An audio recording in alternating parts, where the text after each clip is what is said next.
Dimitri Bortnikov face aux Styx. Et puis, il disparaît vraiment. Rupert. Et pour longtemps, pour de bon cette fois.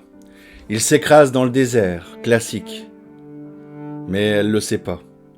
Elle le saura bien plus tard, 2 ans plus tard. Bam badabam, en plein désert. On n'a pas retrouvé les corps. De la ferraille, oui. Pas les corps. Rien. Vraiment rien. Ni crâne, ni orteil. Enfin, on a pensé aux hyènes, au soleil, aux serpents et tout ça. Mais pas au sable. Sable qui mâche tout là-bas. Et puis elle, je sais pas ce qu'elle a pensé. Elle n'a jamais cru que c'était fini. Il paraît que quand on aime, on devient comme un enfant. Le monde devient magique et puis on croit à tout. Aux hyènes, aux serpents, aux dragons, et au sable et aux ombres qui errent. Mais à la mort, non.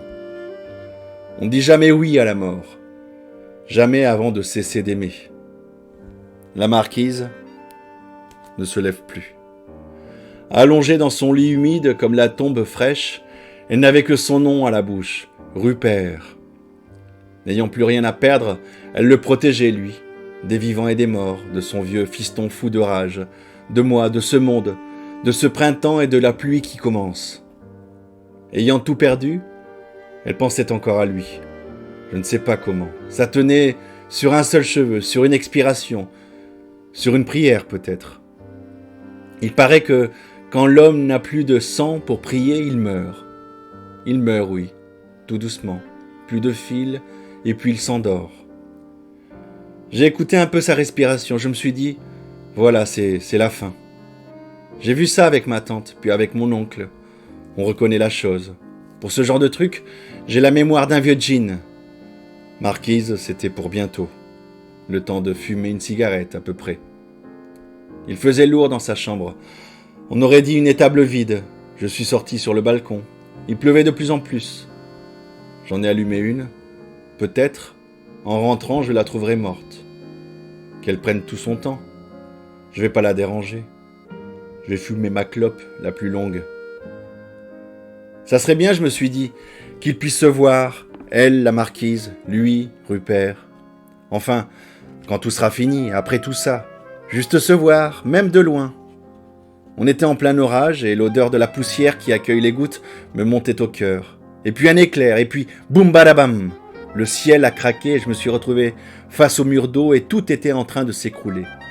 Sur ce balcon, suspendu dans l'orage, j'étais presque jaloux de ce cœur qui était en train de mourir dans le silence du berceau, à 2 pas de cette guerre dans le ciel. Jaloux, oui, de cet abandon si total de soi, de tout à quoi on s'agrippe, comme les chatons qui se noient. Quand je suis rentré, c'était fini. J'ai rien vu et j'ai tout vu. J'ai eu du mal à rentrer. J'ai été comme ivre. C'est l'orage, ça doit être ça. Chaque fois c'est pareil, je chavire après.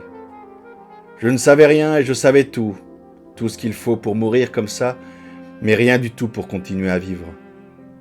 Je me suis penché vers son visage, il était comme une vallée en paix. Et puis, il fallait que je sorte. Il fallait que je marche un peu, c'est bon pour aujourd'hui. J'ai rien touché dans la chambre, même pas avec les yeux. J'ai juste appelé Jacques, laissé un message sur son répondeur et voilà tout. J'ai dit que c'était fini. Et puis je suis sorti. Face aux Styx. L'histoire d'un jeune russe qui déambule dans le Paris d'aujourd'hui. Il dessine au fil de ses rencontres une fresque hallucinée où les souvenirs heureux de son enfance l'aident à affronter les galères de l'exil. De Dimitri Bortnikov, un russe donc qui vit depuis déjà très longtemps en France, écrit et lorsqu'il écrit ses romans, le fait directement en langue française. Voilà pour ce coup de cœur et à la semaine prochaine pour un autre coup de cœur littéraire. À bientôt, hasta luego.